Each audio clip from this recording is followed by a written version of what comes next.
Purihin ng Diyos, magsimpo ng mapayapa ang mga minamahal na kapatid. Ang biyaya, pagpapala ng ating Diyos sa Ama na si Amang Scopus ay sumasa atin sa hapong ito, mga minamahal na kapatid. Maraming salamat po, Amang Scopus. Magandang hapon sa bawat isa na nandito, sa mga kapatid, sa mga kabataan na nag-perform kanina. Congratulations. Magaling magturo yung... Sino ba magaling magturo? Si teacher? O yung... sino ba ang... yung mga kapatid na... Itong mga kabataan to na talagang nagkakaisa at nagsisikap. Alam nyo, yan ay ang isa pa lang. Dalawa, salamat sa inyong mga pagtatsaga. Salamat lalo sa ating putihing guro na patuloy na nagtatyaga at nagsisikap na ang karunungan at kaalaman ay matamo ng mga kabataan to. Nanawa sa mga kabataan to, dito rin huhubog si Amang Scopus na mga tatayo at maninindigan sa Ministeryo ng Ilaw. Si Amang Scopus para lalong may pakilala at may sabog ang tunay na liwanag sa buong sanlibutan sa ating panahon. Bilang tayo ng mga tumanggap sa ngalan ng Diyos at Ama, sa Espiritu at katotohanan, sa pangalang Scopus, tayo ay sumasampalataya o nananampalataya sa Diyos sa pangalan ng Espiritu Santo na si Amang Scopus na sa ating panahon. Paano nga ba natin pinakikilala ang ating pananampalataya sa ating panahon? Paano ba natin ipinakikilala ang ating pananampalataya sa ating panahon? Ang tanong pang isa dyan, kilala ba ninyo yung ating sinasampalatayanan? Sino ba siya na ating sinasampalatayanan o sinasamba sa huling panahon to? Kilala niyo ba siya? Parang hindi niyo kilala. Opo. Kilala niyo ba siya ng lubusan sa ating panahon? Yes, bakit? Sa uling panahon, kung paano nga siya'y nagpakilala ng lubusan sa atin, lalo tigit sa kanyang pangalan, sa Espiritu at katotohanan. Tayo na naabutan na ng panahon sa Espiritu Santo, kaya naman siya'y ating sinasamba at ipinakikilala sa kanyang pangalan sa Espiritu bilang siya ngayon si Amang Scopus na. At ito nga ba'y tinanggap na natin, mga minamahal na kapatid? Kasi ang sabi sa patotoo sa Revelation 2:17, ang may pakinig ay nakinig sa sinasabi ng Espiritu sa mga iglesia. Tayo yung mga iglesia ng Diyos. Ang magtatagumpay ay bibigyan ko ng manang natatago. At pagkakalooban ko rin siya ng batong puti na sa bato ay nakaukit ang isang bagong pangalan. So sinabi dito, ang magtatagumpay. Ano ibig sabihin ng magtatagumpay? May napagtagumpayan na ba tayo? Meron na po ba? Palagay ninyo, ano kaya yan? Yes, Sister Adele? Ano napagtagumpayan mo? Kasama ka ba sa sabing may napagtagumpayan? May napagtagumpayan. Ano ito napagtagumpayan, Sister? Tulad ng? Bago sa ugali. Nagbago ka sa pag-uugali. Tama yun. Dahil tinanggap mo siya, nagbago ka sa pag-uugali. Pero bilang tayo nagpapakilala sa kanya, tinanggap natin unang-una yung kanyang pangalan. Di ba? Bagamat isipin niyong mabuti, mga minamahal na kapatid. Noong dumating siya at nagkatawang tao, noong panahon ng mga Hudyo, kung sino pa ang mga lingkod niya, siya ang hindi unang tumanggap sa kanya. Sa ating panahon, nangyayari at nagaganap na kung paano dumating siya sa Espiritu, pawang mga lingkod din niya sa huling panahon o mga naglilingkod din sa Diyos ang hindi rin kayang tanggapin at unawain kung sino siyang dumating sa Espiritu. At sino ngayon yung mga tumatanggap at nagtagumpay na siya'y maunawa at tanggapin sa huling panahon ito? Di ba't karamihan ay ang mga mangmang? Diba? Ang pag sinabing mga mangmang, hindi po yung mangmang na walang alam o hindi nakapag-aral. Kundi ang mga tinawag na mangmang sa huling panahon to ng Diyos sa ating panahon ay ang mga mangmang tungkol sa salita ng Diyos. Dahil kung sino pang may alam ng salita ng Diyos, siyang kumukontra at lumalaban sa Diyos, hindi niya matanggap kung sino siyang dumating. Di ba? Bagamat nakasulat din naman na sadyang konti lamang ang tatanggap. Di ba? At makakaunawa. Sapagkat sa huling panahon, kahit na sabi nga ay meron ng magpatotoo, may magpaliwanag, ay hindi paniniwalaan. Dahil dito ay kahit kapirasong balita ay walang alam at ang batid ang tao sa panahon ito. Di po ba? Basahin natin ang patotoo para lalong maunawaan ng mga kapatid na nandito ngayon, lalong-lalo na yung makakapakinig o makakapanood sa YouTube. Sa atin, sa lahat ito ng ating pong mga tinatalakay sa hapon pong ito, mga minamahal na kapatid. Sabi nga sa Isaiah chapter 48 ay ganito ang sinasabi, verse 6 hanggang 8, ganito pong nakasulat. Lahat ng hula ko ay pawang natupad. Kaya natupad, inyo nang kilalanin ang katotohanan nito. Ngayon may ihahayag ako bago mga bagay na hindi inihayag noong una. Ngayon ko palang ito pangyayarihin. Ito bang nagaganap ngayon? Tungkol lalo sa kanyang pagdating sa Espiritu, naganap na noon? Hindi pa, mga minamahal na kapatid. Lalo tigit sa kanyang pagpapakilala sa kanyang pangalan, hindi pa, sapagkat nung siya'y nagkatawang tao bilang Jesus, alam at batid ng tao na darating ang Mesiyas. Pero nung dumating, maraming mga hindi tumanggap. Ilan lamang ang tumanggap. Ngayon, lalong-lalo na sa panahon natin ngayon. No? Sa Espiritu at katotohanan na itinasabi nga rito na lahat ng hula ay pawang natupad at yun ang kilalanin ng katotohanan. Ngayon, may ihahayag akong bago, mga bagay na hindi ko inayag noong una. Ngayon ko palang ito pangyayarihin. Wala pang pangyayaring tulad nito para hindi niyo masabing ito'y alam na. Alam kong hindi kayo mapagtitiwalaan pagkat lagi na lang kayong palaban. Kaya tungkol dito'y wala kayong alam kahit kapirasong balita.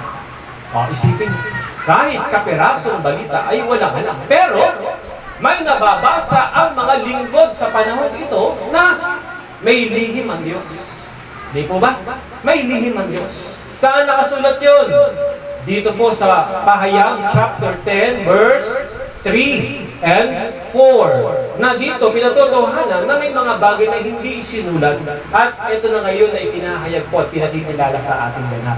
Sabi nga dito sa verse 3, sumigaw siya at ang kanyang tinig ay parang atuwa ng leon. Tinugon siya ng dagundong ng 7 kulog. Nang matapos ang dagundong ay susulat sana ako, ngunit narinig ko ang isang tinig mula sa langit na nagsabi, lihim mo ang sinabi ng 7 kulog, huwag mong isulat. So ibig sabihin, may lihim ba ang Diyos? Yes, may lihim ito. Pero nakasulat din naman, ang lihim ay hindi nananatiling lihim. Ito'y ibinubunyag ayon sa itinakda po ng Diyos. At kaya na ang panahon na kung paano dapat siyang sambahin sa Espiritu at katotohanan at nagpakilala sa atin sa pangalang Iskopos. Although hindi sa ating lahat na nandirito na ipinakita ang pangalang Iskopos sa busilak na ulat. Ilang tao lamang ang sadyang kinalugdan at kinasihan upang ipakita ang pangalan at sila yung magpato. Ara sa ating harapan ngayon, ang ating kapatid na si Elder Antonio Acosta. Ayan. 1992. Hindi niya masabi kung anong petsa, pero buwan yun ng Hunyo. Ipinakita sa kanya ang pangalan sa busilak na ulat. Hindi kulay ginto, kundi sa ulat lang po. Una letter P, and then sumunod na mga iba't ibang kasunod na mga letra ng pangalang Iskopos. Pero kauna-unahan, Lourdes Pedro Ortiz, 1967. Ayan. Okay. Kasunod din kayo sigurado, ha?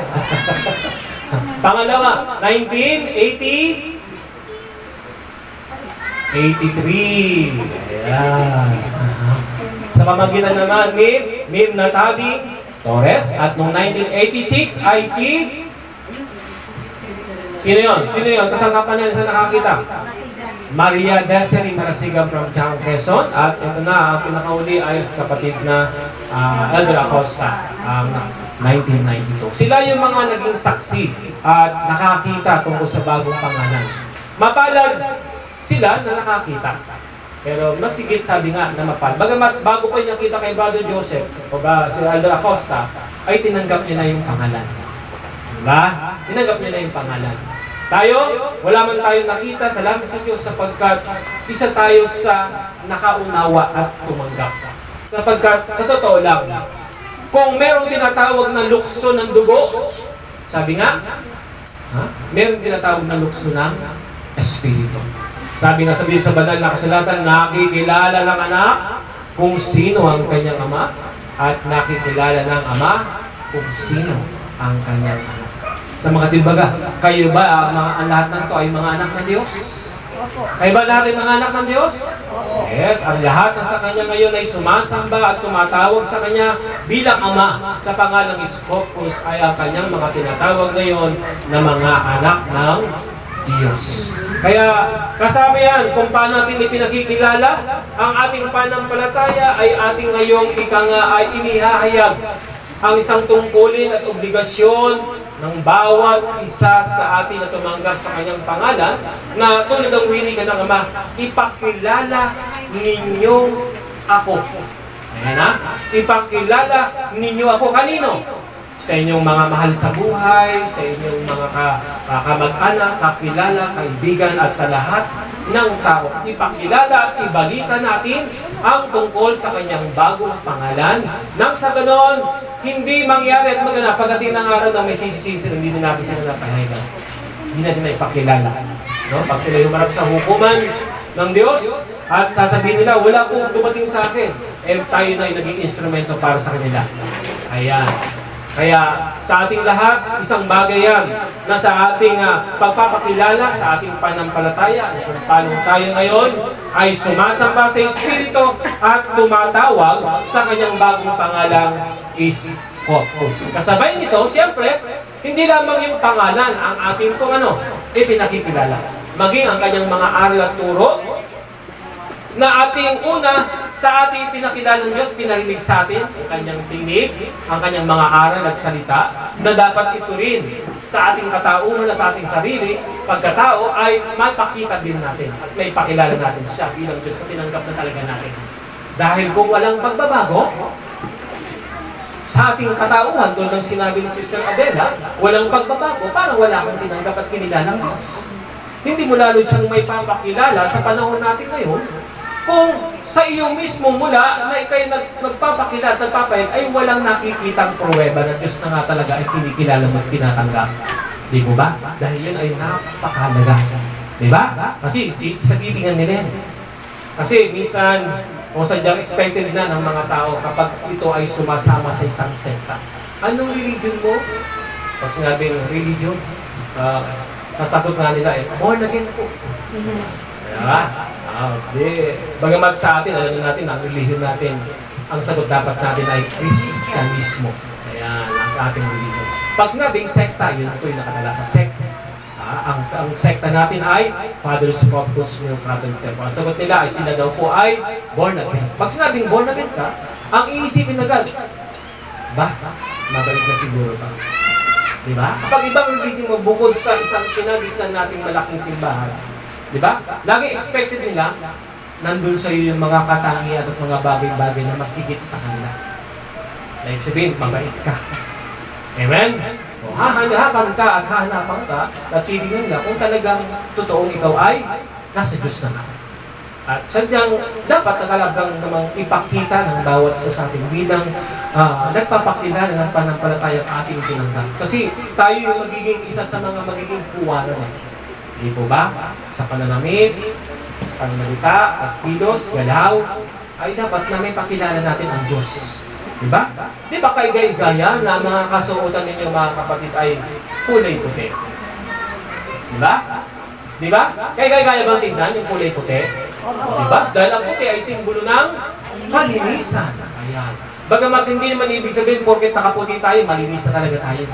Aminado naman po tayong lahat na kahit tayo nakaputi na, ang sabi nga ng Ama, mula sa labas, papasok sa loob. Tulad ng isang pagbabago na sadyang ipapakikita ng bawat isa sa atin sa unti-unting pamamaraan. Diba? Doon natin may papakita ang isang tunay na pagbabago ngayon sa huling panahon ito bilang kumilala at dumadakila ngayon sa kanyang bagong pangalan. Pangalawa, paano mo ba dapat pinakikita ang iyong pananampalataya? Paano mo ba dapat ipinakikita ang iyong pananampalataya? Kanina, sinabi natin, dapat paano natin pinakikilala? Dapat meron tayong alam. Di ba? Unang-una, dapat talaga, para may pakita mo ang iyong pananampalataya, dapat talaga meron kang alam at batid tungkol sa Kanya. Number one, di ba dapat laging present tayo kapag araw ng linggo o araw ng pagsamba? Ito yung dapat na unang natututunan talaga ng mga anak ng Diyos sa huling panahon ito, na hindi kinalilimutan ang araw ng linggo, sapagkat sa araw ng linggo, doon tayo ika nga ay tumutuklas ng karunungang buhat sa Diyos na dapat nating malaman at mabatid sa panahon ito. Dahil kung wala tayong alam, hindi natin yung alam kung ano yung proseso ng isang pagbabago na dapat sumaating. Gayong ibinigay sa ating ngayong harapan, nakahandad sa ating harapan ngayon, yung batas panlinis na kaloob ng Diyos, upang direkta nating maunawaan ano yung mga bagay-bagay na dapat nating baguhin at alisin, huwag gagawin sa pang-araw-araw nating pamumuhay. Pero sa isang tunay na pagpapakita ka ng iyong pananampalataya, unang-una, marunong kang magsakripisyo, marunong kang magtiis, marunong kang magtiyaga, marunong kang magpalugi. Pagdating sa Diyos, dapat nasa sa iyo yung mga bagay na yun, mga minamahal na kapatid. Kung laging iniisip mo na ikaw sa sarili mo ay mawawalan at ayaw mong mabawasan yung mga bagay na nasa iyo, lalo na, kung ikay kumilala sa may negosyo ka, araw ng linggo malakas ang benta, kung ikay nagtitinda o ano pa man ginagawa mo, di ba? Karamihan, ganyan kung yung negosyo, linggo, doon malakas dahil maraming tao. Bagamat ngayong pandemic, medyo konti lang talaga ang tao, pero sadya kong nangyayari na kinakailangan, kahit na ganoon, kapag kayo kumilalan sa Diyos, para may pakita mo yung pananampalataya at pagtanggap sa Diyos, kaya mo magpalugi. Na uunahin mo ay ang Diyos, hindi yung mga bagay na para sa iyo. Di ba? Uunahin mo yung para sa Diyos. Dahil ang Diyos naman sadya ang nagbibigay ng lahat ng ating pangangailangan. Kung wala ang Diyos, wala rin tayo. Wala ang lahat ng bagay niya. Kaya kung uunahin natin ang Diyos, uunahin natin tayo. Pero kung iuhuli natin siya, malamang. Sa dami ba naman tumatawag araw-araw? Di ba, mga minamahal na kapatid? Sa dami na sa araw-araw ay tumatawag sa Diyos. Isipin ninyo mga minamahal na kapatid. Sino nga ba talaga ang uunahin mo? Siyempre, priority niya yung mga nagsisikap at sumusunod sa Kanya. At sabi nga niya mga Escortos, kahit na hindi nila hilingin hindi mo na hingin at di sabihin ng iyong bibig, ay alam na at batid ng Diyos ang Kanyang mga pangangailangan sa pang-araw-araw niyang pamumuhay. Kaya sa ating lahat, bilang mga nagpapatotoo sa Kanyang pangalan, kung paano natin siya ipinakikilala at kung paano natin ipinakikita ang ating pananampalataya. Sabi nga sa Efeso chapter 5, basahin din natin. Efeso chapter 5. Asa na si Efeso? Ayan. Efeso chapter 5, verse 15 and 16. Kaya, ingatan ninyo kung paano kayo namumuhay. Mamuhay kayong tulad ng matatalino. Pag sinabing mamuhay tulad ng matatalino, anong ibig sabihin? Anong ibig sabihin ng mga minamahal na kapatid? Na sa bawat iyong ginagawa, maging matalino ka sa bawat pagpapasya o pagdidesisyon mo sa iyong gagawin. Nakabubuti ba ito o nakasasama? Sa bawat lalabas sa iyong bibig, tama ba ito o baka may makakasakit ka? Lagi mong iisipin, hindi lang iyong damdamin o sarili mo, kundi maging ang kapakanan ng iba.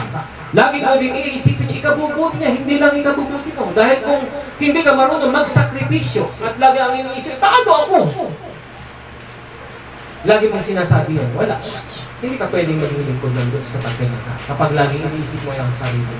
Sa isang lingkod ng Diyos, napakasarap isipin na ito ay marunong ika nga ay magbigay, magparaya, no? Marunong magpatawad, marunong umunawa. Hindi siya yung inuunawa, hindi siya iniintindi, kundi siya yung umiintindi, umuunawa. Tulad ng kanina tinatalakay, narinig ko sa mga kabataan. Diba? Yung tinatawag na ginawa ng Panginoong Kristo, una, ginawa niya, siya ang naghugas ng mga paa ng kanyang mga alagad. Ayan, di ba? Napakagandang halimbawa yun. Isipin niyo, ang Panginoong Kristo namuhay siya bilang alipin. Kumbaga, ibinaba niya ang kanyang sarili. Kaya ang turo ng Panginoong Kristo sa ating lahat ay magmalasakitan tayo sa isa't isa. Ipagmalasakit natin yung kapakanan ng bawat isa. Lalo na kung nakikita mo na siya ay nandulungo, nanghihina, naliligaw, kailangan mong sagipin, kailangan mong palakasin, pangaralan, ituro ang tamang halimbawa higit sa lahat sa panahon ito. Ano yung matuwid na pananampalataya na dapat nilang tanggapin sa panahon ito.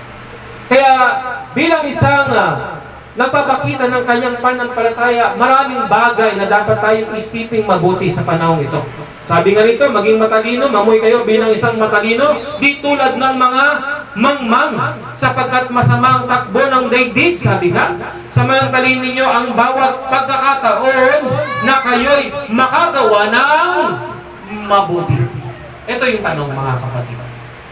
Nung kayo ay pumasok dito sa loob ng Ministeryo Ilaw ni Max Capos, inyong kayo nagsuri at kayo ay nakinig ng kanyang mga aral salita, ngayon tinanggap niyo siya, anong inisip niyo?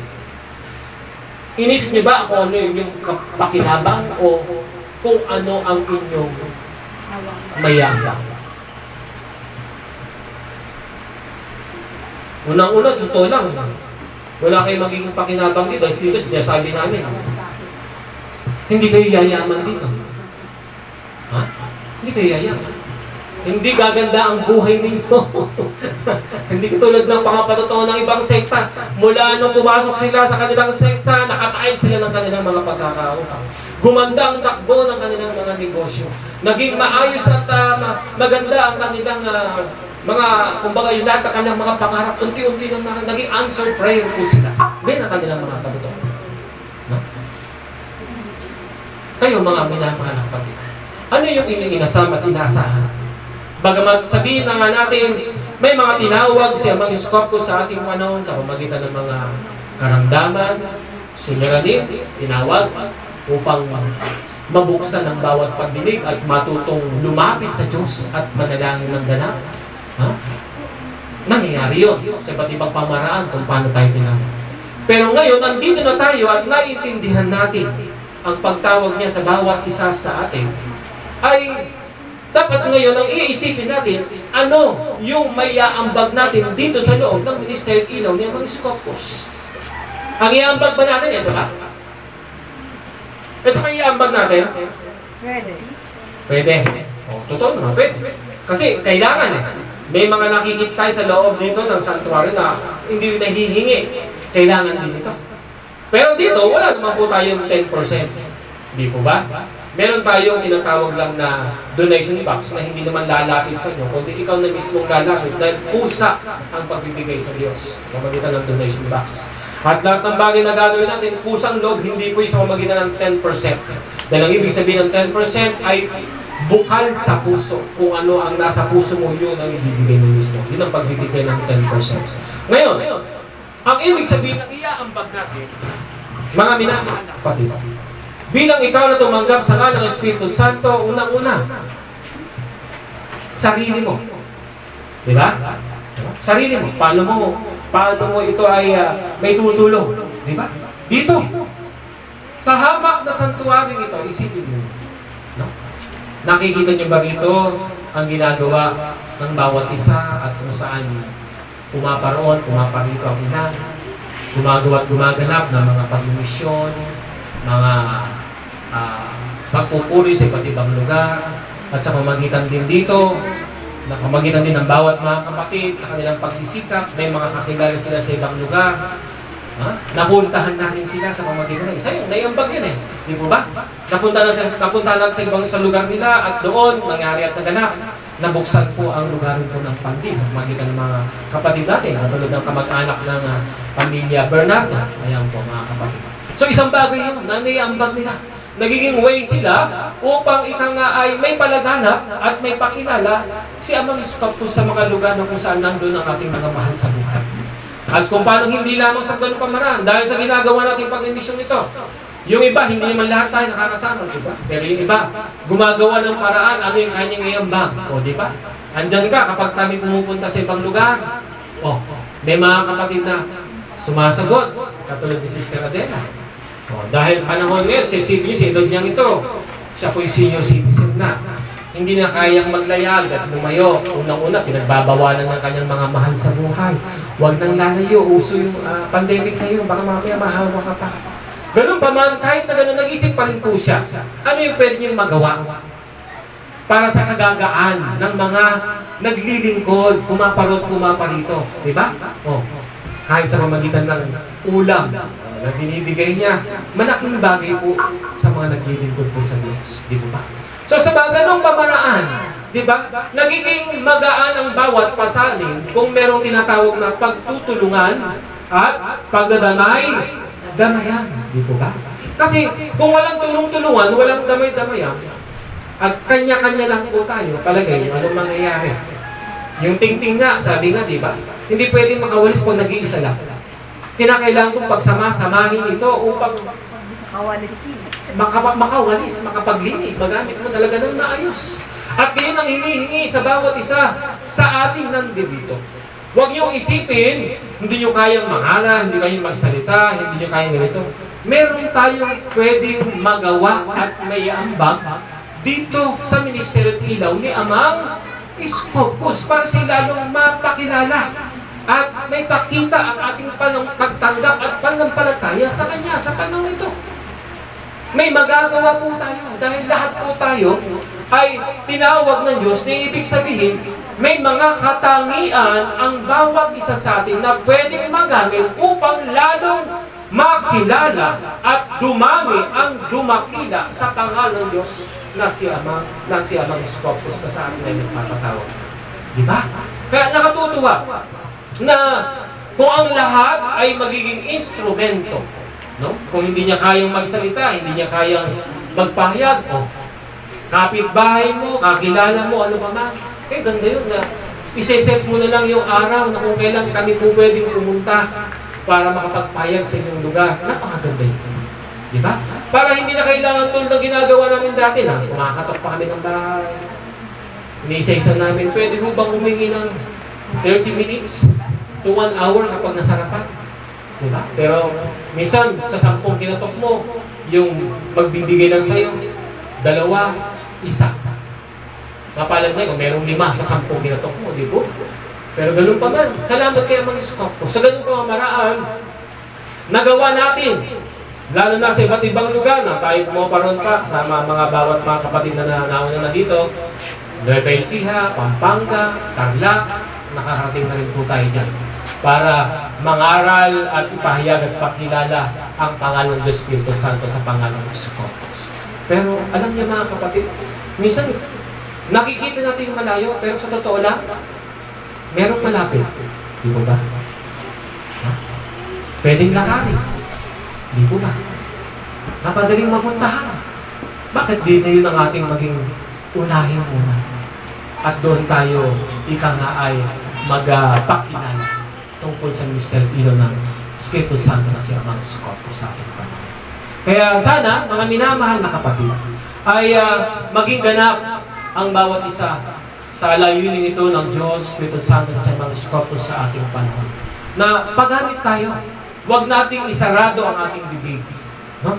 Huwag nating isarado, huwag tayong mahiya. Kasi hindi mo may pakikita ang iyong pananampalataya kung nahihiya ka. Kung hanggang sa ngayon nahihiya ka, yung iba, kailan mong ginagawa ko. Si Nanay, ang pangalan niyo po sa nanay? Rosa Mystica. Maria Mystica. Maria Mystica. O, isang araw, sa pamagitan niya, sa ang kanyang amo, dinala niya rito. Para dito makilala si Amang Iskopos. Diba? Sa ganun pamarang, kahit hindi niya lubusang may pahayag, siya mga Scopus, gumawa siya ng paraan. Doon po, sa santuario po. Meron po doon isang instrumento ng Diyos na pwedeng makatulong sa atin sa karamdaman ng inyong anak. Kung magtitiwala kayo sa Diyos at sa kanyang instrumento, ay gagaling po ang inyong anak. O, kumusta ba? Magaling mo ba? Nakatulong na kami. Nakatulong na kayo, hindi na kayo nabubuyat. O, 3 araw kayo hindi nakasipin. Yung 3 araw kayo hindi nakakatulog, mahirap yun. O, kita mo, palakpakan naman natin ang mga kapatid na, diba? O, napahayag siya mga Scopus. Paano, diba? O, at tumanggap sila ng biyaya, kagalingan ng ikangay katawang laman ng isang bata. At ibig sa lahat, nasabi, bagamat malaking bagay yun na in-invite na sila at paano kapag payagan. O, tumanggap man o hindi. Sa lahat ng tao na lumapit dito, may karamdaman mo o wala, nakarating dito, in-invite natin at nakalasap ng pagpapalaguan sa Diyos.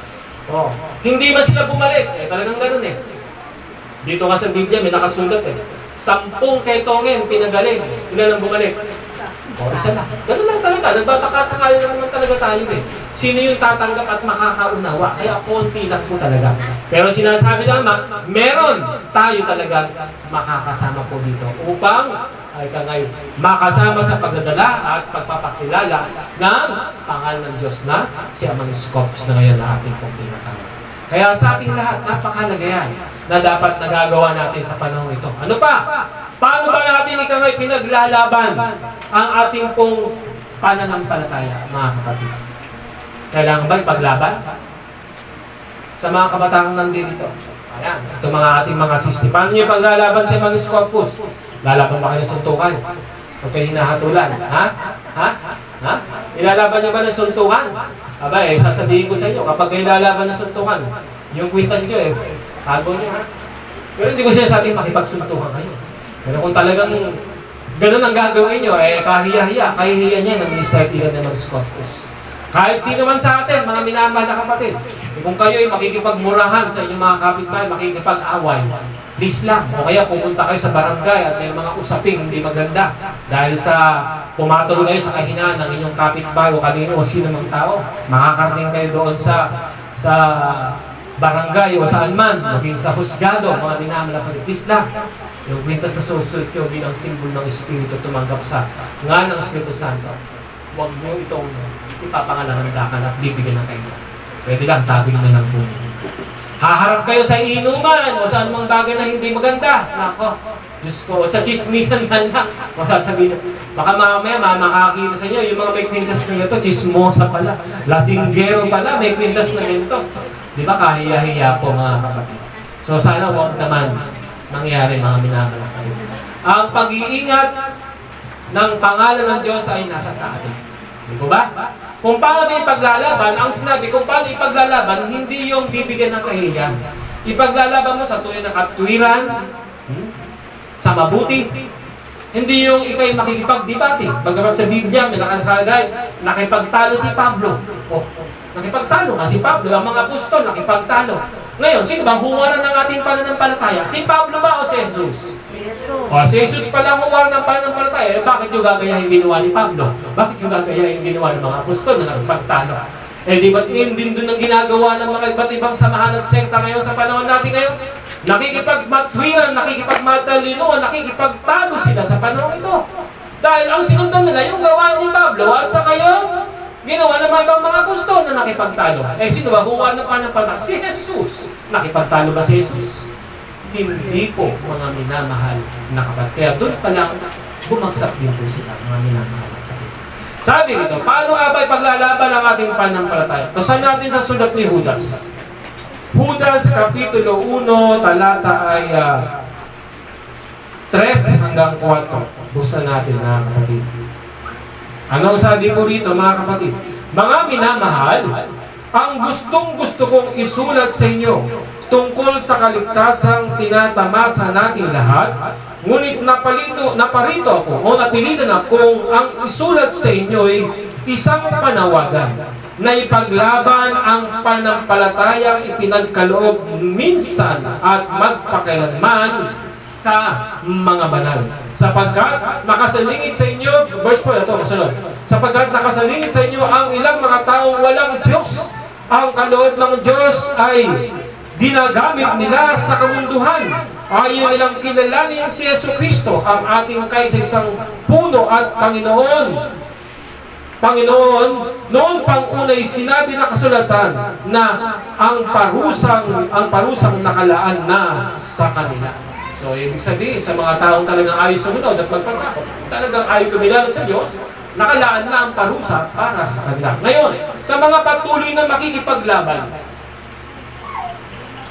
sa kanyang panampalatayang tinanggap, paano mo nga ba ipaglalaban? Ang tanong. Magbigay nga kayo kung paano nyo ginawa ito at pinaglaban nyo. Nangyari na ba sa inyo? Nasa kabila kayo nilalait, inaalipusta, kayo po ay pinagtatawanan. Nagpatuloy pa rin po ba kayo? Sa kabila ng kayo hinahatulan, lalo na sa mga suot yung mga kwintas, may mga narinig kayong mga salita, hindi kayo nahiya na ito itago na lamang at patuloy nyo ito nilalabas. Ha? Pati yung nilalabas o pinapasok na sa loob, tinatago yun na lang, baka yung iba tinatanggal na. Ha? Sabi sa Diyos, dapat yan lagi nakalabas. Bakit? Di ba minsan meron din itong kinausap siya mga scopus na sinuta ng kwintas, ang sabi nga, ipaglaban mo ko. Kanino? Sa kanyang mga mahal sa buhay, lalong-lalo na. Kasi, yung sa ating kapatid, talagang hinahadlangan siya against yung kanyang asawa o mahal sa buhay. Kapag wala siya, doon lang siya nakakapagsampa. Kapag meron, nandyan siya, hindi siya makapagsamba. Nangyayari yun. So, naiiyak siya dahil nangyayari talagang totoo na nahihirapan siya. Dahil mas takot siya sa asawa niya kaysa sa Diyos. Nasabi ko to, wala naman siya. Kaya kung mapapanood siya, sorry. Hindi ka naman Wala namang pangalan. pinapahiya kung sino man siya. No? Pero ganun pa man, maraming mga ganun sa atin sa panahon ito, na mas takot sa tao kaysa sa Diyos. Di po ba? Imbis na ipakita yung katwiran, ipaglaban ang dapat, ang nangyayari, umayaw ko, sige, minsan lang naman. Diba? Dahil libre. Sino sa inyo yung naakit na para mamasyal, maligo, at ang linggo, isang tabi na lang. Diba? Susulpan mong linggo. Hindi pinaglaban ang pananampalataya ko. Diba? Di ba nalaman na yung pagliban mo sa araw ng linggo ay tanda na yun ng pagtalikod na rin sa Kanya? Ang utos niya, hindi naman every other week ang samba. Di ba? Na hindi ba sinabi ang utos niya, pwede umabsent pag araw ng pagsamba. Hindi ba sinabi ng utos niya? Ipangilin mo ang araw ng pamamahay. Ibig sabihin, pag araw na para sa Kanya, dapat every Sunday, ay nandun ka. Hindi sinabi, pwedeng umabsent, pwedeng lumiban. Hindi sinabi ng Diyos yun. Kundi linggo-linggo, dapat nandun ka. Pero iba sa atin, may katuliran, may dahilan. Kaya sabi nga sa sabihan, ang taong ayaw talaga, marami talagang dahilan, gagawa ng dahilan. Ano ba yung mga dahilan na accepted? Ang tanong. Ano yung mga dahilan? Ikaw ba ay masakit ang ulo? Kaya hindi ka sumamba? Dapat ka lalong sumamba. Baka kinakausap ka na, di mo nalalaman. Di ba? Kaya sumasakit ang ulo mo. Meron ng mensahe,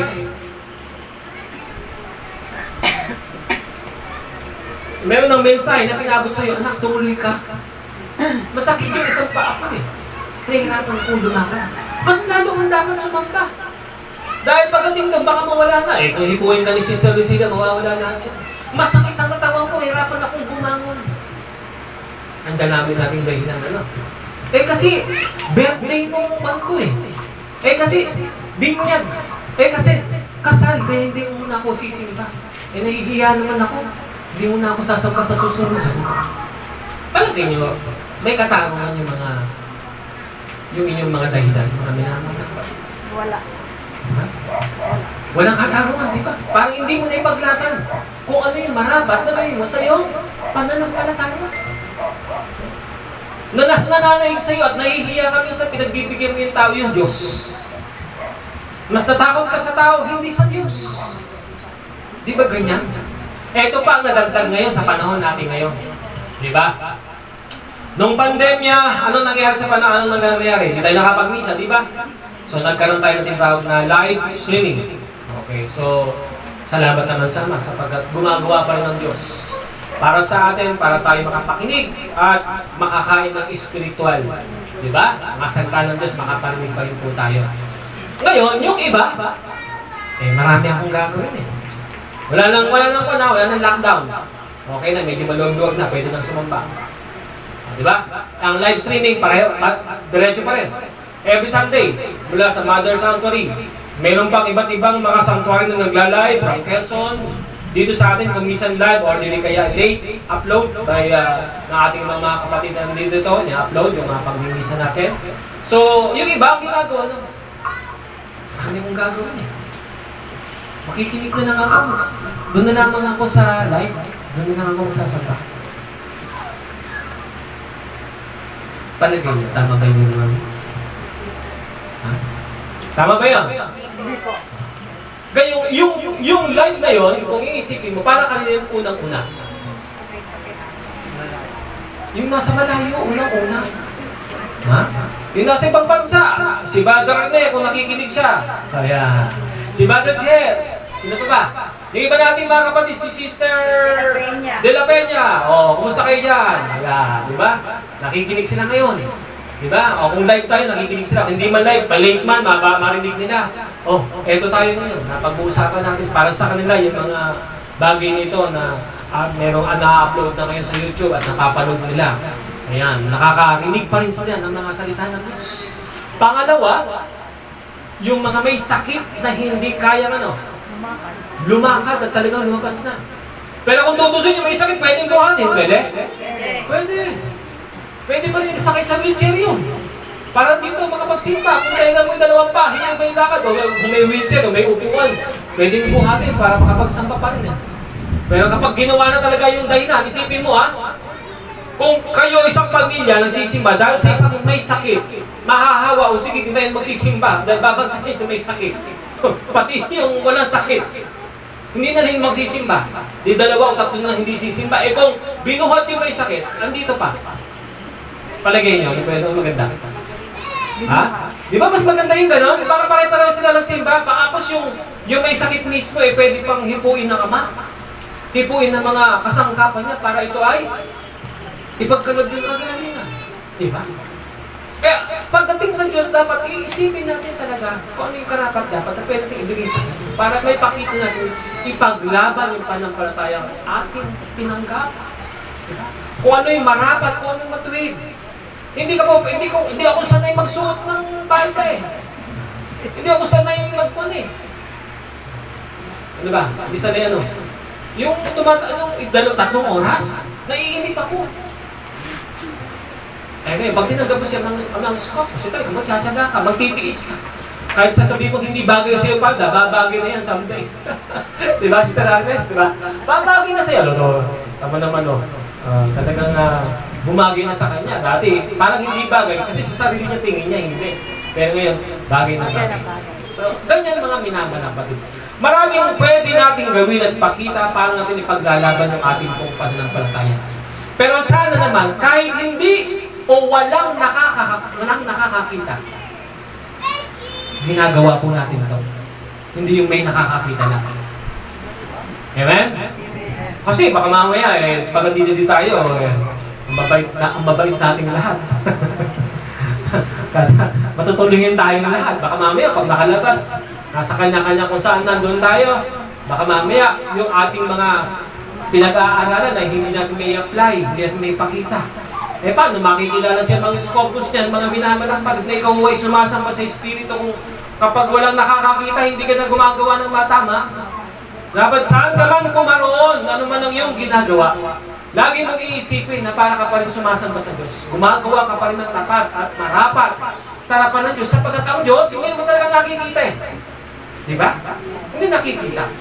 At siya yung nakakakita sa atin. Di po ba?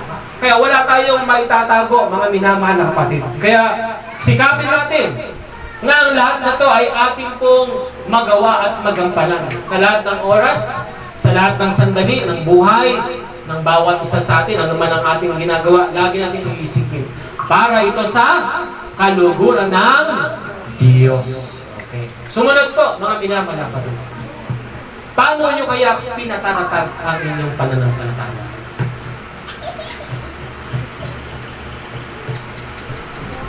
Paano nyo pinatatatag ang inyong pananampalataya? Pag kayo ba'y mga iniisip at pinoproblema, anong ginagawa po ninyo? Naglalasing na lang kayo? Anong ginagawa nyo, mga kapatid? Ha? Nagliliwaliw na lang kayo? Ha? Anong ginagawa nyo, mga minamahal na kapatid? Kapag kayo ay may mga bagay na dumadating sa inyo, mga biglaang mga pagkakataon na paano nyo patatagin ang inyong pananampalataya? Nilalait ka.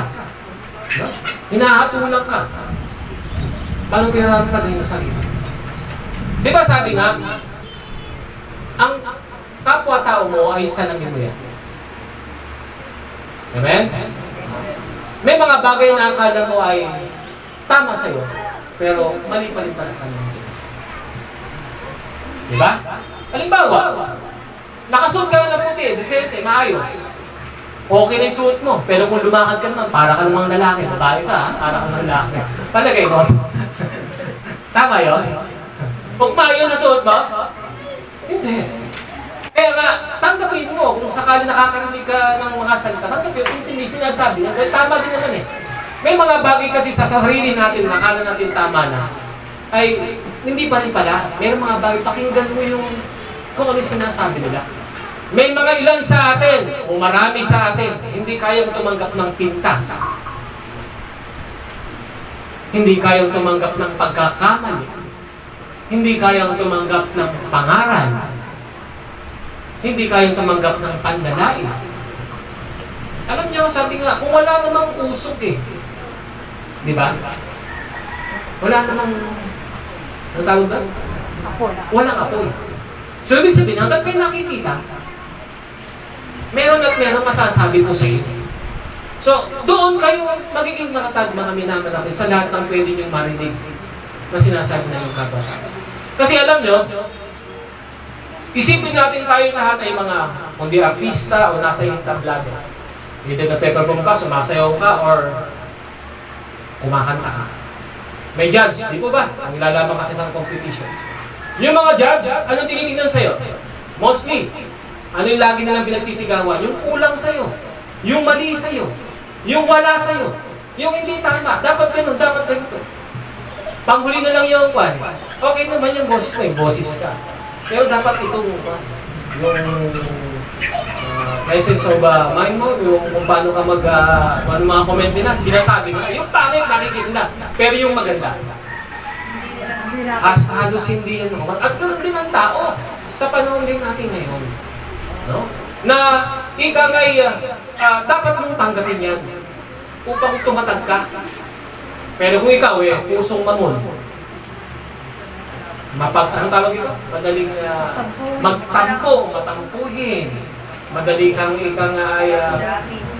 magdamdam sa mga bagay na rinig mo. Ako po, mga kapatid, sigurado ko, hindi ka tatagal. Diba? Sister Lea?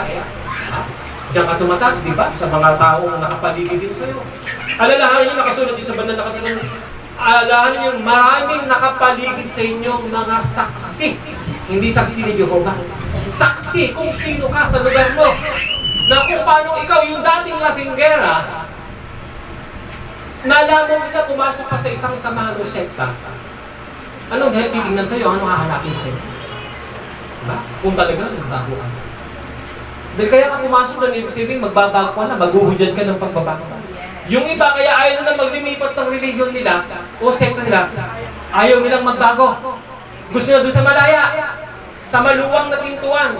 Doon sila pumapasok, sa malaking doon sa malaki. Doon sila pumapasok kasi doon malaya. Walang bawal. Ha? Walang bawal. Eh dito, may bawal din ba? Meron bang bawal? Meron. Ano yung bawal? Palaluan. Okay. Bawal ka ba? Alisin mo yan, hindi bawal. Okay. Ang bawal talaga sa tuwirang salita, gumawa ng masama. Pero sa mga pagkain, pag pinag-usapan, walang bawal. Nagiging bawal na lang kay Sister Adela, bawal ang matamis, nagmata sugar mo. Bawal ang mataba, nagma-high blood ka na. So, hintayin mo yan, Sister. Bawal ang yan. maraming kanin. Bawal maraming kanin. Ayan. So, yun mga bawal na kayo sa panahon natin. So, sa ating lahat mga minamahal na kapatid, no, napakasarap pag-usapan na kasi tayo, may mga kanya-kanyang pangyayari na nagaganap sa buhay natin. Kayo ba ayaw ng pagsubok? Sino rito ayaw ng pagsubok? Taas ang kamay. Hindi naman pwede yun. Wala. Taas ang kamay. O, ibig sabihin lahat kayo gusto ng pagsubok. Kahit ayaw niyo, hindi naman kayo makalulusot eh. Di ba? Hindi naman kayo makalulusot kahit ayaw niyo. At kahit hindi niyo tinanggap siya mga Scopus, may pagsubok pa rin doon. Kahit wala kayo mga Scopus, may pagsubok pa rin doon. Ngayon, mas nalalaman niyo yung pagsubok na nangyayari, nagaganap, at nagiging mahirap, parang napakahirap, kasi nakayamang Scopus na. Bakit? Eh, ang Panginoon sa Kristo nga, di ba? Natutunan niya ito ng kalugan ng pagsunod. Sa pamagitan ng pagtitiis. Di ba? Kailangan tayo magtiis, magtiyaga sa lahat ng ito na dumarating sa buhay natin. Kailangan ito yung pagtagumpayan natin. Oh, paano patatagin na yung sarili? O di, ang gawin mo, imbis na magmukmuk ka, i-play mo ulit yung mga nakaraang mga mensahe ng mga. Pwede? Pwede. I-play mo ulit yung mga nakaraang mga pagmimisa, yung mga tinatalaka. Pwede? Kumanta ka ng kumanta, sabayan mo yung cellphone mo habang tumutok. Kumanta ka ng kumanta. Sa pamamaraan nyo para maaliw ka, no? Pagkatapos, ano pa pwede mong gawin? Mamasyal ka sa mga kapatid na palagay mo pwedeng pagkatiwalaan at meron kang matututunan. Hindi yung chismis at buhay ng may buhay. Di ba ba? Doon ka lumapit at makipag-usap. Kailangan natin yung sharing eh. Di ba ba? Kung kayo mahilig magsulo, kawawa naman kayo. Wala kang kaibigan, wala kayong kapitbahay, wala kayong kapatid. Kayo na, ikaw na, kung gusto mong magsulo. Dito, ang tinuturo dito, pamilya. Ito, diba? Pagsasamahan ng isang pamilya. Ang ipinakikita niya mga Scopus dito. Dito, hindi kanya-kanya. Diba? Hindi grupo-grupo. Tayo iisa sa harapan ng Diyos. Lahat tayo. Isa ang ating Ama, ang Diyos siya bilang Diyos na ating Ama, at tayong lahat dito ay magkakapatid. Nais na makita niya mga Scopus dito, sakit ang kalimutingan, sabi nga, ramdam ng buong katawan. Kung gusto mo ng karamay, nandiyan naman si Brother Joseph, pwede kong pautakin niya. Andiyan naman si Sister Adela. Tension na kayo, magtuturo muna ako ha. Magtuturo muna ako, sino pwede lapitan? Andiyan si Sister Lucila. Oh. Si Brother Muriel, mag-aaral ng hardware yan. Oh, pwede nyo lapitan, baka tumutulog bubog nyo. Marami kayong pwedeng lapitan, mga minamahal na kapatid. Kung may mga suliran problema kayo, lumapit kayo sa mga kapatid. Magpakasakali kayo, baka pwede kayong tulungan. Pwede kayo, kung hindi man tulong na pangangailangan nyo, baka pwede kayong, may mga salita kayo na pwede nyo marinig, na magbibigay lalo ng pakinabang sa inyo. Paano kayo lalakas sa inyong pananampalataya? Di mo alam, pag kinuwentohan mo si Sister Telma, ay naku, Sister, nangyari na sa akin yan. Oh, di ba? Nangyari na sa akin yan. Ganito lang ginawa ko, simpleng-simple. Pero matagal, naghintay ako. Kaya, di ka ganun. Ikukwento sa'yo. Kasi, alam niyo mga minamahal na kapatid, iba't ibang pangyayari lamang eh. Yung mga pangyayari sa buhay natin. Iba't ibang panahon. Pero isa lang tayo sinusubok sa atin. Diba? Gano'n tayo katibay, gano'n tayo katatag, yung ating pananampalataya, tinitingnan ng Diyos yan. At hindi sa lahat, yung ano yung natin yung dito? No? Ano na yung natutunan natin sa mga laging pakikinig natin ng salita ng Diyos. Liban na lamang kayo nakikinig dito, pagkatapos, andito kayo, pasok dito, at tapos, labas doon. That means wala kayong natutunan. Kaya naman kapag kayo nag-test, bokya, nganga, bagsak, ayoko na ng ganyan. Nung nasa eskwela ako, ganyan ako mga kapatid. Kaya na kaya mga Scotus, kinakailangan natin pare-parehong merong natututunan. Para kapag tayo'y tinanong, meron tayong maisasagot. Kailangan natin mag-ipon ng ano? Ng karunong at kalaman. Upang tayo magkaroon din naman ng kayamanang di naman. Dahil yun ang iipunin natin ngayon eh. Habang tayo ay nakikinig at natututo mga minamahal na kapatid, hindi nyo namamalayan sa pang-araw-araw nating pamumuhay. Kung ini-apply natin ang lahat ng ito na ating narinig buhat sa Diyos, meron kang unti-unting nagagawa. Meron kang unti-unting nababago. Meron kang unti-unting na ibibigay. Meron kang unti-unting na isasakripisyo. Meron kang unti-unting na iaambag dito sa loob ng ministeryo at ilaw ng Panginoon. Ganyan mga minamahal. Hindi naman tayo hinahanapan ng Diyos ng malaki agad. Di ba? Hindi tayo hinahanapan ng Diyos ng malaki agad. Lalo tigil sa isang malaking pagbabago o agarang pagbabago sa sarili ng bawat sasakit. Hindi naman gano'n. Nauunawaan ng Diyos ang lahat, maging ang kahinaan ng bawat isa sa atin ay alam niya at batid. Kaya naman, maging sa mga pagsubok na dumating sa buhay natin, hindi rin yan ibinibigay ng hindi ayon sa ating mga kakayanan. Kung totoong kalaki pa lang, pwede nga kalaki. Hindi ka bibigyan ng ganung kalaki. Pero yung iba, Diyos ko, parang napakalaki. Nangutang ka na ba ng malaki? O naman, malaki talaga ang bayaran mo. Eh, ang kaya mo ng bayaran, eh, ganito lang, maliit lang, tapos kukuha ka ng malaki. Mahirap yun, mga minamahal na kapatid. Kaya sabi nga sa unang Pedro chapter 1, verse 3, basahin nyo natin. Ganito, mga minamahal na kapatid, ang sinasabi. Purihin natin ang Diyos at Ama na ating Panginoong Kristo. Dahil sa laki ng habag niya sa atin, tayo'y isinilang sa isang panibagong buhay sa pamagitan ng muling pagkabuhay ni Kristo. Ang bagong buhay na yan ang nagbibigay din sa atin ng malaking pag-asa, verse 4, nakakamtan natin ang isang kayamanang walang kapintasan, di masisira at di kukupas. Ang kayamanang iyay nakalaan sa inyo doon sa langit. O isipin niyo, di kukupas, di mawawala. Nakalaan lamang sa iyo, sa atin, doon mismo sa kaharian ng Diyos.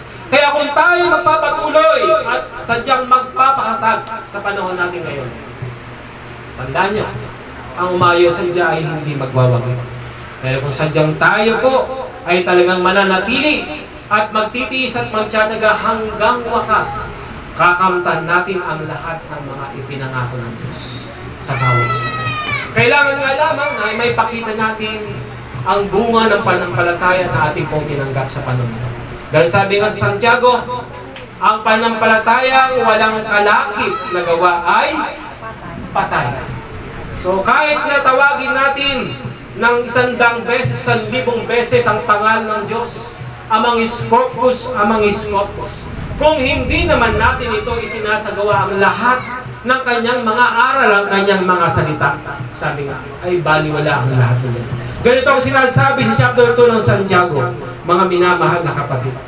Verse 14 at sa mga sumusunod. Mga kapatid, ano ang mapapala ng isang tao kung sabihin man niyang siya'y may panampalataya, ngunit hindi naman niya pinatutunayan sa pamagitan ng gawa? Maligtas ba siya sa gayong panampalataya?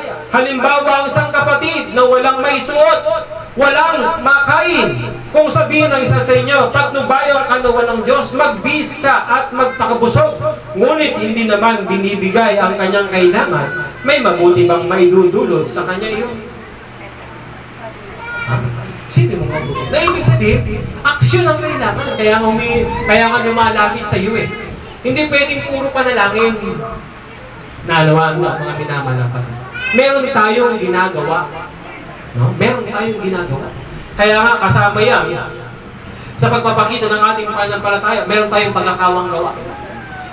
Hindi po ba? Meron tayong pagkakawang gawa. Maglilingkod tayo sa ating kapwa-tao. Sa pamagitan ng pagkakawang gawa, ano pa na pwede natin gawin? Pagtulong sa mga pangailangan, Di ba? O, sa lahat ng bagay na pwede natin gawin at itulong sa kanila, spiritually, materially, kung anong kailangan, kung kaya natin ibigay, bakit? Lalo na sabi nga rito sa banal na kasulatan, sinasabi unang-una, mga balo. Di ba? Mga pulubi. Kaya kung pwede nga lang, mag-birthday ka eh. Huwag kang magpapakain ng mga ano. Papakainin mo yung at imbitahan mo daw yung sino ba imbitahin mo? Masod sa Biblia? Mahihi. Yung mga pulubi, yung mga bingkang, walang kaya. Yung iba, kapag ang bisita si Robin Padilla, si mga sikat na tao, tuwan-tuwa siya. Di ba? Pero yun, kayang ibalik sa iyo yung mga bagay na ginawa mo sana at hindi pa pwede nang gawin. Pero mas the best, tulad ang tinuturo ng Diyos. So, tayo, pwede natin gawin yun. Bakit pa naman tutusin? Lalong-lalo na kung sadyang dumali na ang mga pagpapalang ayon sa kalooban ng mga Scopus. Dahil bibigay yun para lamang dumami lalo ang mga anak ng Diyos sa uling panahon. Kaya sa ating pong lahat, mga minamanang kapatid, na may maunawain nyo ang mga bagay nito, na siyang ika nga ay ibinibigay ng Diyos na siyang mga Scopus. Sabi nga rito sa Tito, chapter 2, verse 13. Samantalang hinihintay natin ang inaasahan na takdang araw ng paghahayag sa ating dakilang Diyos at tagapagligtas na si Jesucristo sa gitna ng kanyang kaninlingan. Ibinibigay niya o ibinigay niya sa kanyang sarili upang iligtas tayo sa lahat ng kalikuan at linisin para maging kanyang bayan at nakatalagang gumawa ng mabuti. So, ibig sabihin, lahat na tayo na kanyang mga tinawag sa uling panahon ito. Maging instrumento o kasangkapan niya para sa paggawa ng kabutihan. Dahil nakasulat din naman, kailanman walang itinurong masama ang Diyos sa tao. Ang lahat, ang sinasabi niya, iuupo niya ang kanyang sarili sa kanyang kapwa-tao. Sapagkat sa dakilang utos ng Diyos, ibigin mo ang iyong kapwa gaya ng pag-ibig mo sa iyong sarili. Diba? Ibigin mo ang Diyos gaya ng pag-ibig mo sa iyong sarili. Diba? Dapat na talagang sa pag-ibig mo sa Diyos, kung paano paglilingkuran ng Diyos sa panahon natin ngayon ay sa pamagitan mismo ng iyong kapwa-tao. At doon mo may papakita ang paglilingkod sa Diyos. Sapagkat ang Diyos, hindi nga naman talaga natin nakikita. Ngayon sinabi ng mga Scopus sa bawat sa atin, kung ano ang ginawa mo sa iyong kapwa ay sa akin mo ito ginawa. Kaya sa inyong lahat, sana ay ating mapanindigan ang pananampalatayang ating tinanggap ngayon at magpakailanman. Sikapin natin na tayo ay maging instrumento ng Diyos upang dumami pa ang mga anak ng Diyos. Pakilala natin siya sa anumang paraan, anumang kakainan natin, kung paano natin mababanggit at ipapakilala ang pangalan ng Ama, lalo tigil sa lahat. Saan man tayong lugar, naroon, saan man tayo, ay nakikilala man tayo, hindi sa mga bagay na tayo ay isang ganitong uri na may mga kapintasan, kundi andun ang taglay po natin, ang isang tulad ng katangian ng Panginoon sa Kristo. Di po ba? May kabaitan. Ano pa? Ano pa? May kabaitan. Ano pa? Bukod sa kabaitan, ano pa? May May kagandahan? O, siyempre, ito na lang, magaganda naman talaga ang mga anak niya mga Scopus. Maganda ang ugali. Di po ba? Siyempre, dapat lang maging maganda ang pag-uugali. Dahil kung hindi maganda ang iyong ugali, hindi ka talaga mabait. Di ba? Lalo sa pagkakawang gawa, laging open ang ating mga kamay upang tumulong, lalo higit sa mga nangangailangan. At higit sa lahat, kaya natin ipakita at ipahayag yung mga bagay na alam natin at tinanggap natin buwas sa Diyos. Ang mga aral at salita niya na dapat nating patuloy na ikangay ibigay at parinig sa ating mga minamahal na mga kapatid. Kaya sa inyong lahat, mga minamahal na kapatid, sana huwag po tayong magsawa sa paggawa ng mabuti. Lalo na sa aking kapatid na si Sister Lucila, huwag kang magsasawa o magtatampo kung bakit ganun, ginawa mo ng lahat pero parang hindi nagbunga. Pero ganun pa man, nalaman mo na hindi talaga, may mga tao na hindi talaga nakatakda. At magpatuloy pa rin po tayo hanapin kung sino talaga yung kanyang mga anak at ang mga nawawalang mga tupa na talagang sinadyang anak ng Diyos. Kaya magpatuloy ka, sister, tandaan mo, ang biyaya at kapangyarihan kaloob sa iyo ay para sa lahat. Tulad ng Panginoon sa Kristo. Diba? Wala siyang pinakita. Lahat ng lumapit, pinagkano. Kaya kung ano man mga binabalak mo, dumating sa akin yung sinasabi mo, sister, na maglagay na kaya ako ng oras dito para hindi ako naaabala sa pagtulog ko. Lumamamahin ako. Totoo talaga, kapag lingkod ka ng Diyos, kahit natutulog ka, oras ng madaling araw, oras na lang namamahinga ka, may kakatok sa'yo, tatawag sa'yo, maghihingi ng tulong. Yun yung oras na para sa kanila na dapat mo hindi dapat pigilin. Na kahit na ikaw ay naabala, yun yung tinatawag na sakripisyo. Yamang tinanggap mo yan, tiis ka. Kaya may tinanggap ni Bado Joseph eh. Nung pinapili siya ng Ama, anong gusto mo? Gospel o healing? Healing or fortune? Tatlo. Tatlo, yan ha. Fortune teller. Tatlo yun. Isa lang tinanggap niya.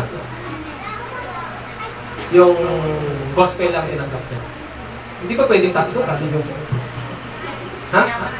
Kung sana, kung nakapunso yung lahat yung mga nandito.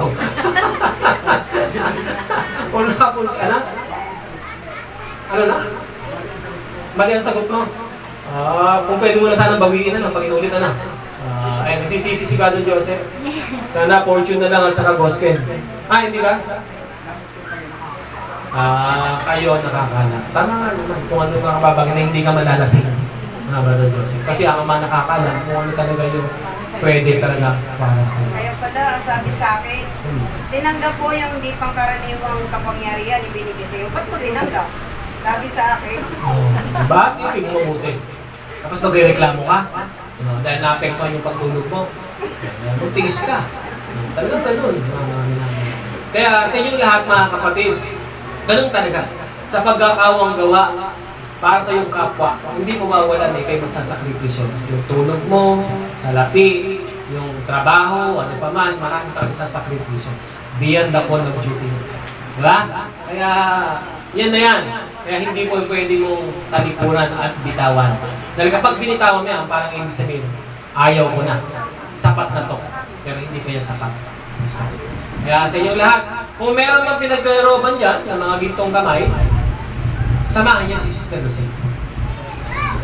Yung sa pandi, may pinagkalooban doon, kaya hindi pa nagagamit, hindi pa natutuklasan. So, aasa tayo na meron din talagang gagamitin doon. So dito, meron pang iba dito na pinagkalooban, ayon sa kanilang pananampalataya na dapat ang gamitin din. Yan, si Sister Agnes, natatakot lang yan. Ayaw lang, kasi masakit kasi kapag gano'n. Ang mahirap kasi sanang gagamot dito, kung ano sakit ng may nagpapagamot, nararamdaman mo rin. Nararamdaman. Yan ang mahirap. So, ganun talaga. So, malaki ang mga sakripisyo. Kaya sa inyong lahat, yan, si Brother Greg, alam ko, may kaloob niyo kay Brother Greg. Kahit paano, kasundod-sundod siya, nagagamit niya yan. Lalo na pag nagtitiktok, ano? Yo. Nagagamit niya yung mga talento na yan, alam ko yan. Meron yan. Meron yan. Dinagamit ng Ama yan, alam ko. Dahil taglay di ba niya yung mga katangian ng isang lingkod ng Diyos. At pagdating ng araw yon na itinakda ni Ama, magiging puspusan niya. Nagaganap at gagampan ng kanyang tungkol na ito nawa yung pagtulad na Ama. Para sa ating kapatid, sa ganon ay dumami ang mga lingkod ng Diyos. Purihin ang Diyos. So yun lang po muna ang ating mga paalala ng Ama para sa tao sa atin na sana ay makayanan natin. Huwag tayong susuko, tayong magpatuloy mga minamahal. Magsitayo na po ang lahat.